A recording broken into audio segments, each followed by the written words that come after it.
Greetings, educators.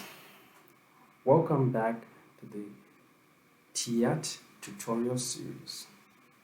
In this series, we're going to learn how to use the Teacher Interactive Assessment Tool software to analyze learners' performance and create beautiful reports that you can send to teachers, parents, or other stakeholders.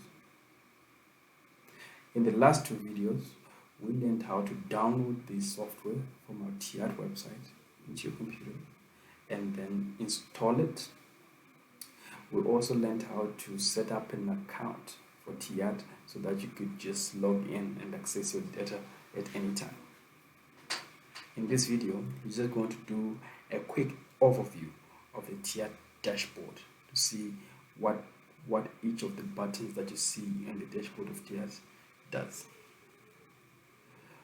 Let's fire up TIAT from the computer because we already installed it to the computer. Let's fire it up and see what the dashboard looks like. So I'm just gonna go to the start menu,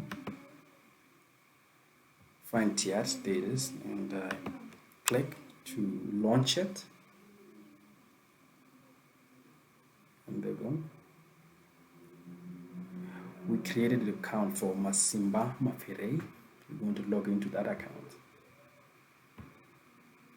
And we enter our password, log in. Right, so this is what the TIAT dashboard looks like. There are a lot of buttons that you can see at the moment, especially in the taskbar. We're going to just give a brief overview of what each of those buttons do. So let's start with the first button that we see here.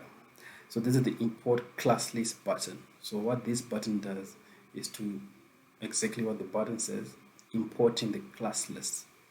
So this is to import the names of all the learners in your class into the TIAT software so that we could start adding marks to their names. So this is what this does. So TIAT takes an Excel spreadsheet of names and then imports them into a more secure database. This button edits subjects, lets you edit the topics that you are going to be assessing for each subject. TIAT comes with inbuilt subject topics for each level. Will it be FET, intermediate, senior level for CAPS, or even Cambridge? It comes with inbuilt topics. The create task button does exactly what it does. When you mark your learner scripts and you want to enter their marks into this software, you have to create a task, tell us something about the task, how many questions it has, the name of the task, and then also you can then say what topics is each question. So this button is what creates the tasks. It allows you to record the task that you've just marked. Export to Excel does exactly what the button says. It exports all the spreadsheets in the software, such as the class list or the mark sheets. It exports them to Excel so that you can email them or print them. Export to PDF, the reports, the beautiful report that you generate from analysis of each of the tasks can be exported as a PDF. You can also print those reports or even print the Excel sheets. Cloud syncing, so this allows you to sync all the data that you're typing or that you're adding into the software to the cloud. So that's what this button does. So you know that all the data that you are entering into the software is completely backed up to this cloud.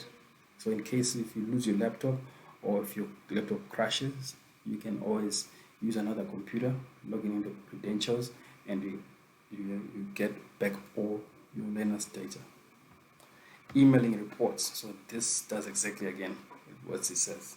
It just emails all the reports that you have analyzed to the learners using the emails that you have provided. the left side of the software, you see there's task here. So this is where all the tasks that you create will be displayed.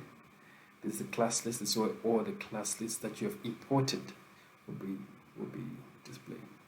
This button here shows you the manual for how to use TIAT. You can also see the manual as a PDF format in that file that you download when you download TIAT for the first time. So basically, these are the main functions and the main buttons that you can see first time when you log into TIAT. We're going to go in detail and see what each button does and actually give an example of using each of them. So see you in the next video. This was just a brief overview of what the TIAT dashboard looks like. But then the next video we're going to have a real life example of how you can create a task, analyze it, and email it, and do all of the stuff. Hang in there. Bye.